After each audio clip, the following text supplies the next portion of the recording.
Morning students. Today we will read the next topic of this lesson, electoral politics, voter list, मतदाता सूची।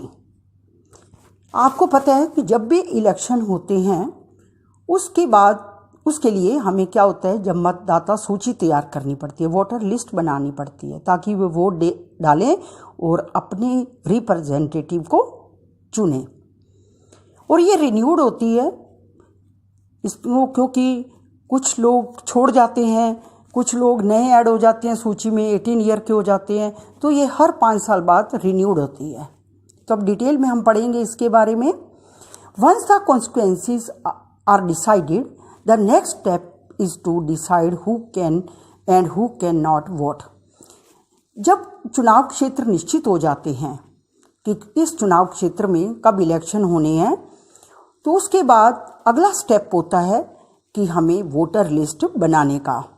This decision can not be left to any one till the last day, क्योंकि इस फैसले को हम अंतिम दिन के लिए किसी के भरोसे नहीं छोड़ सकते, क्योंकि इसको बहुत समय पहले ही करना होता है। हमें काउंटिंग करनी होती है, कितने मतदाता तैयार होंगे, क्योंकि कितने ही 18 ईयर्स के हो जाते हैं और उनको वोटर लिस्ट में ऐड करना होता है।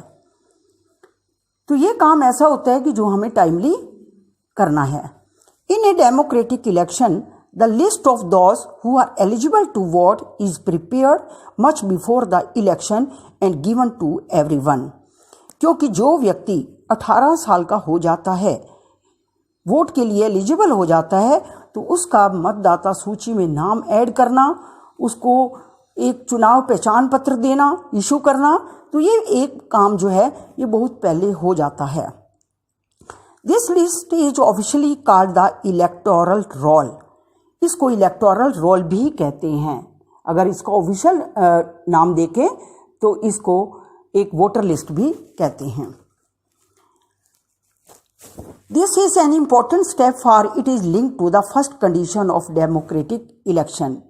यह चुनावों में एक सबसे बड़ा महत्व कदम है, क्योंकि इसका सीधा संबंध लोकतांत्रिक चुनाव को या पहले चुनाव प्रतिनिधियों को चुनना है। Everyone should get equal opportunity to choose representative. हर एक को अपना रिप्रेजेंटेटिव चुनने का, अपना प्रतिनिधि चुनने का पूरा अधिकार, पूरा मौका दिया जाता है। अपॉर्चुनिटी का मतलब होता है अवसर, मौका। In chapter 1 we read about the principle of universal dual franchise। इसी चैप्टर में हम पढ़ेंगे यूनिवर्सल डल फ्रांचाइज का मतलब है सार्वभौमिक वयस्क मताधिकार। In practice in means everyone should have can one vote and each vote should have equal value. इसका मतलब है कि जो भी 18 ईयर्स का या इससे अबव होता है उसको मत देने का राइट हो जाता है, और उसके वोट की भी सेम वैल्यू होती है, चाहे वो पहले वोट देता था या वो अब देने लगा है। मतलब कोई भी ऐसा नहीं कि एक वोट की एक जैसी वैल्यू काउंट होती है। No one should be denied the right to vote without a good reason. कोई भी व्यक्ति वोट देने से वंचित नहीं रह सकता। आपको पता भी है कि एक हमारा राइट भी है और एक मोरल ड्यूटी भी है कि हर व्यक्ति को वोट जरूर देना चाहिए।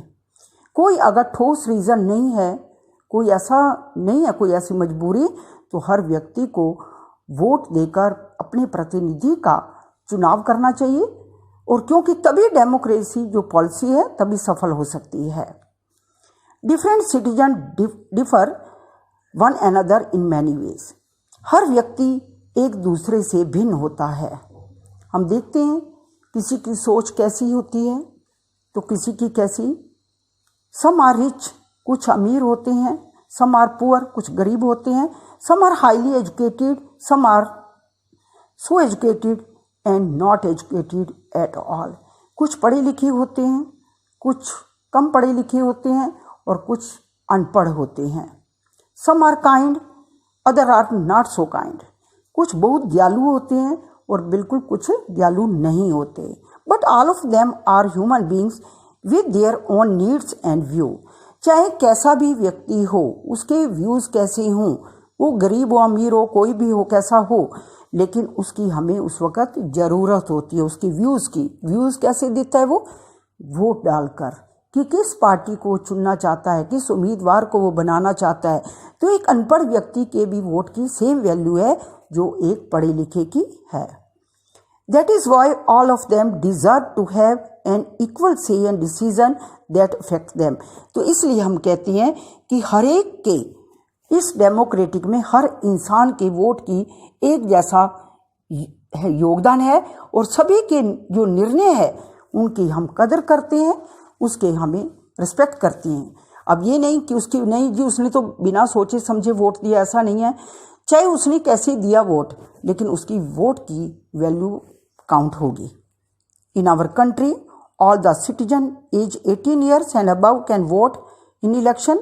Every citizen has the right to vote regardless of his or own caste, religion or gender. Some criminals and person with unsound mind can be denied the right to vote, but only in rare situation. हम देखते हैं कि भारत का हर नागरिक जो 18 साल का है या इससे ऊपर है तो उसको वोट देने का राइट दे दिया जाता है, अधिकार दे दिया जाता है।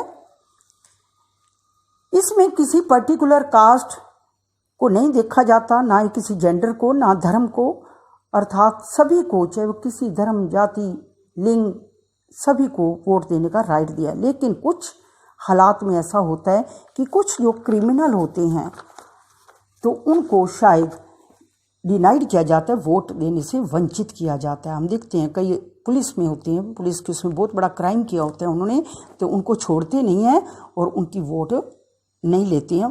तो इसलिए ऐसे लोगों को वोट से वंचित कर दिया जाता है, लेकिन ये बहुत रेयर सिचुएशन होती है। It is the responsibility of the government to get the names of eligible voter put on the voter list. ये एक गवर्नमेंट की एक ड्यूटी बन जाती है कि जो भी वोटर लिस्ट बनती है, जो भी एलिजिबल हैं, वोट देने के लायक हैं, उनके नाम सभी वोटर लिस्ट एक बना दी जाए और इससे हमें पता लग जाता है कि इस बार कि किस तबके से या किस क्षेत्र से कितने वोटर हैं कि जो वोट देंगे। As new person attain voting age name are added to the voter list. जो भी नए व्यक्ति जो 18 साल के हुए हैं और जिनकी वोट बनी है तो उनके भी नाम हम ऐड कर देते हैं उसी वोटिंग लिस्ट में। Name of those who move out of a place और those who are dead are deleted.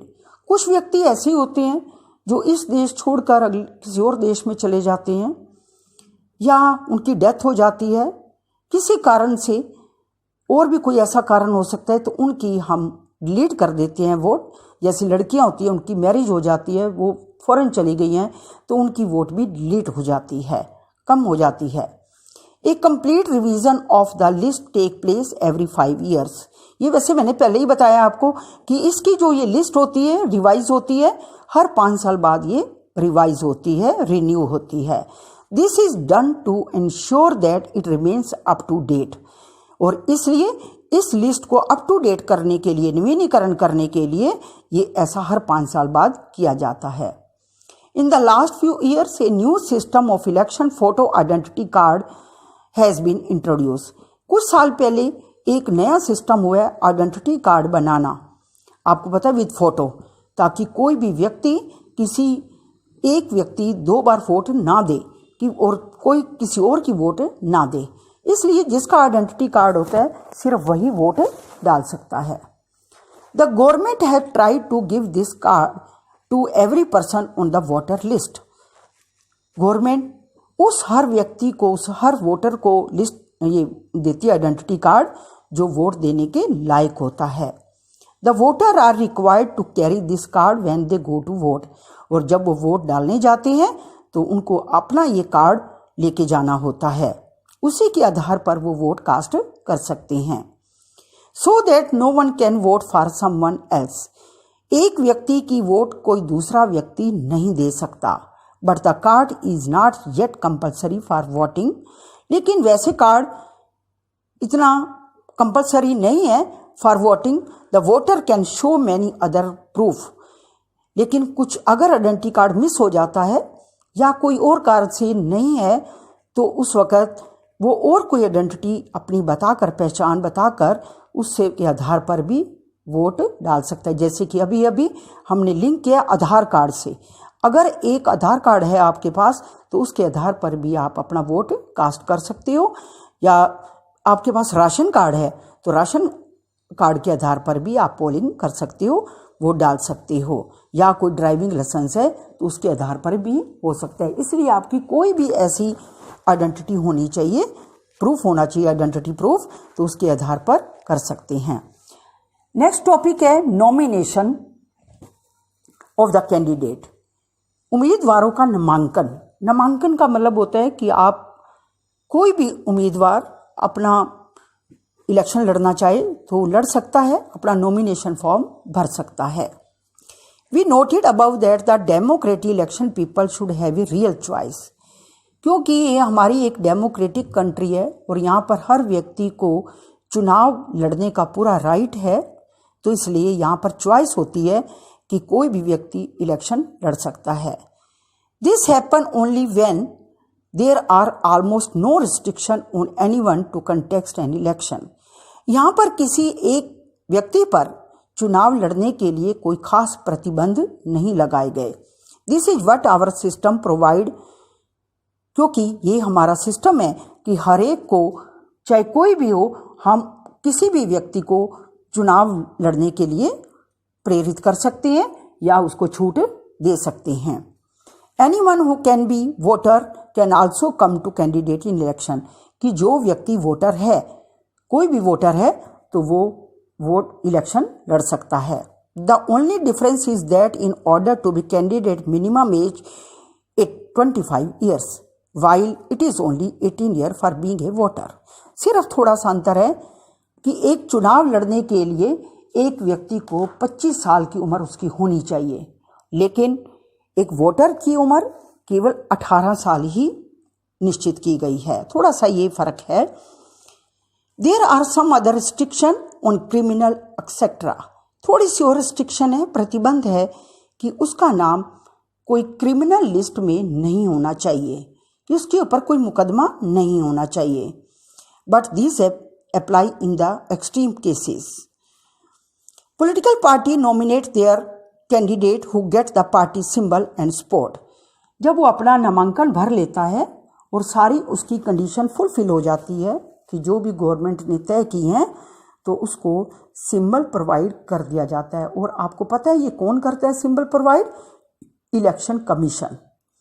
कोई भी चुनाव से संबंधी जुड़ा कोई भी काम होता है तो इलेक्शन कमीशन ही करता है। Party nomination is often called party ticket.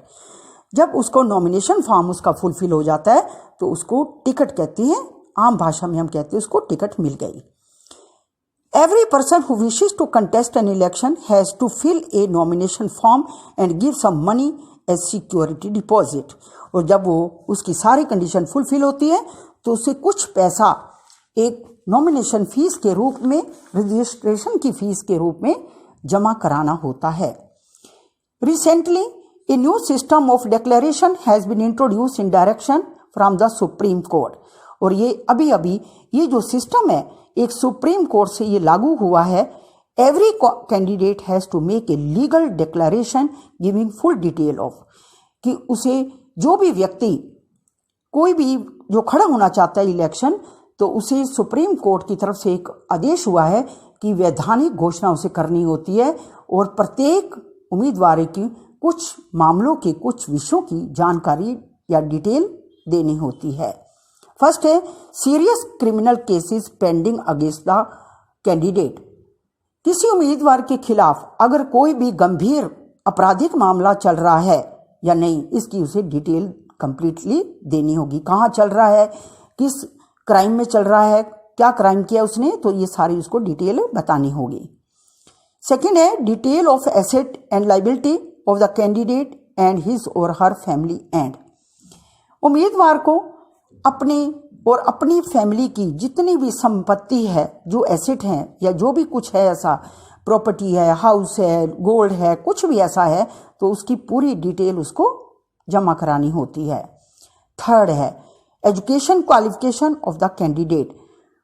उसकी क्या एक शैक्षणिक योग्यता है, कितना पढ़ा लिखा है, ये भी उसको पूरा डिटेल में बताना होता है।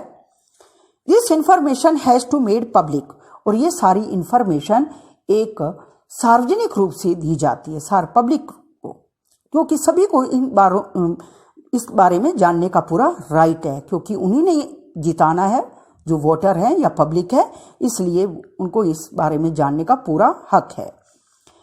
This provide an opportunity to the voter to make their decision on the basis of the information provided by the candidate.